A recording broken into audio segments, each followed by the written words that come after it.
কিভাবে সঠিক নিয়মে হোয়াটসঅ্যাপে নতুন নম্বর এড করবেন। তো আপনি যদি হোয়াটসঅ্যাপে নাম্বার এড করতে চান অথবা সেভ করতে চান তাহলে এই ভিডিওটি সম্পূর্ণ কন্টিনিউ করেন।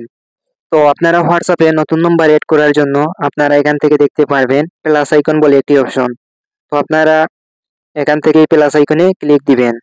তারপরে দেখতে পারবেন আপনাদের মাঝে এরকম একটা ইন্টারফেস শো হবে। সো এখান থেকে দেখতে পারবেন ৩ টে অপশন চলে এসেছে। তো এখান থেকে দেখেন নিউ গ্রুপ, তারপরে দেখেন নিউ কন্টাক্ট, তারপরে দেখেন নিউ কমিউনিটি। তো এখান থেকে আপনারা যেহেতু হোয়াটসঅ্যাপে নতুন নম্বর এড করবেন তার জন্য আপনারা এখান থেকে নিউ কন্টাক্টে ক্লিক দিবেন।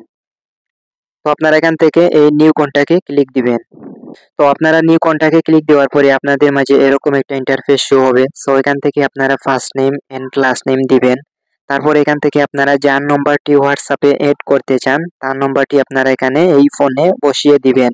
তো এখান থেকে আমি আমার নম্বরটি বসিয়ে নিলাম। তো আপনারা আপনাদের হোয়াটসঅ্যাপ নম্বরটি বসিয়ে নিবেন। তো আপনারা হোয়াটসঅ্যাপ নম্বর এবং first name and last name আপনারা যে নাম দিয়ে নম্বরটি সেভ করতে চান এই নামটি বসিয়ে নেওয়ার পরে আপনারা সরাসরি এখান থেকেই সেভ অপশনে ক্লিক দিবেন। তাহলে এই নম্বরটি আপনার হোয়াটসঅ্যাপে এড হয়ে যাবে অথবা সেভ হয়ে যাবে। তো ফাইনালি আমার এই নম্বরটি এই হোয়াটসঅ্যাপে সেভ হয়ে গেল। তো এই নম্বরটি কিন্তু আপনারা এভাবে স্ক্রল করলে আপনাদের অনেক সময় লেগে যাবে। তার জন্য আমি একটি সহজ মাধ্যম আপনাদেরকে বলে দেই। আপনারা এখান থেকে সরাসরি সার্চ বারে ক্লিক দিবেন।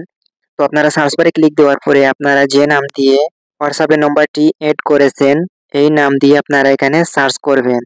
তো আমি যে নাম দিয়ে এই নম্বরটি সেভ করেছিলাম তো আপনারা দেখতে পারবেন এই নামটি সার্চ করে দিলাম। তো সার্চ করার পরে কিন্তু আমার এই নম্বরটি চলে আসলো।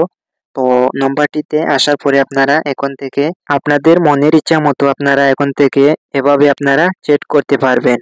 তো আপনাদেরকে আমি দেখিয়ে দিলাম কিভাবে হোয়াটসঅ্যাপে একটি নতুন নম্বর এড করতে হয়। তো এই ভিডিওটি যদি আপনার কাছে সামান্য কিছু উপকারে আসে তাহলে এই ভিডিওতে লাইক করবেন, কমেন্ট করবেন এবং বন্ধুদের মাঝে বেশি বেশি করে শেয়ার করে দিবেন। সবাই ভালো থাকবেন, সুস্থ থাকবেন। আল্লাহ হাফিজ।